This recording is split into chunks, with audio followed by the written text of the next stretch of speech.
Hey, you know what I'm here to talk about. Oh yeah, I've been meaning to watch that anime. We have all made that statement. The anime in question is often one that caught our eye, but we didn't get around to watching, and then it blows up, and then everyone's talking about it, and 8 seasons later, it is still on our backlog. Well, I am here to help you stay ahead of the game with 3 new shows from this season that you should not sleep on. Before we jump in, be sure to like and subscribe to Funimation everywhere for more anime videos like this. Let's get to it. The first show you cannot sleep on this season is Toilet-Bound Hanako-kun, and I know folks who are already watching will back me up on this. When I was writing my notes for what I wanted to say about this show, I just didn't even know where to start. Like, this little toilet lord is the best. Well, he's not a lord. He's like an apparition who haunts the girls' bathroom in middle school, but he is the best. How can you just be this precious and also kind of be a troll, but also have a heart of gold and the wildest comebacks? It's good.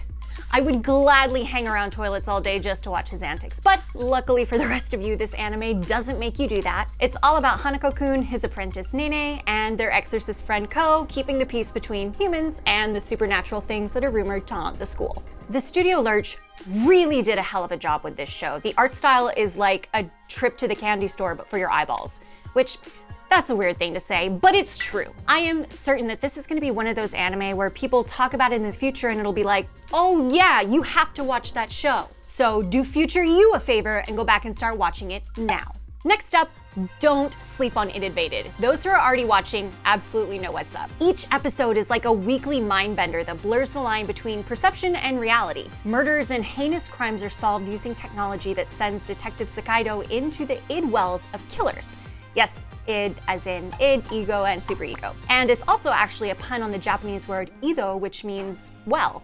So id, well, you get it. And much like how the id is a concept rather than a physical part of the brain, in this anime, each murderer's id well appears to be a different kind of abstract environment. Some fragmented, some dark and deadly. And Sakaido uses clues from those environments to piece together how the murders happened in the real world. Straight up solving crimes from inside people's minds. If you are a fan of the movie Inception, this anime will speak to you in a similar way. And it does not shy away from how brutal these crimes and people's psyche can be. It Invaded gives us just enough each week to feel like we're connecting some of the dots while adding layers that keep us intrigued and guessing. It is a very solid entry into the category of psychological mystery thrillers alongside greats like Psycho-Pass.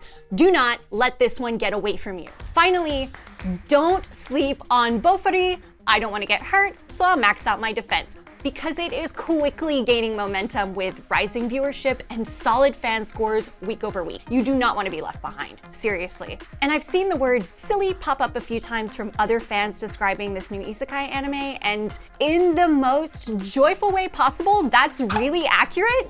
It's so playful, and the characters are genuinely infectious. New VR MMORPG player Maple has just started the game, and as the title implies, she's terrified of getting hurt, so she only focuses on maxing out her defense stats, to the point of becoming just ridiculously OP, and just from taking damage. It's really, really endearing to watch her level up and learn new skills, so it makes total sense that audiences are latching on to this show this season. Plus, Maple and her friend Sally aren't trapped in the game like we often see in this genre, so we get to follow their in-game progress as well as see them in the real world, living their lives, discussing game mechanics, and Maple's ridiculous ability to put the game's balance at risk. It's genuinely a fun show, and if you've been seeing some of the excited fan chatter around this anime, I suggest you start watching for yourself now to see why. All right, that's it from me, but what else would you suggest that fans absolutely do not sleep on this season? Help some friends out, drop those recommendations in the comments below, and be sure to like and subscribe to Funimation everywhere for more anime videos like this one. See ya.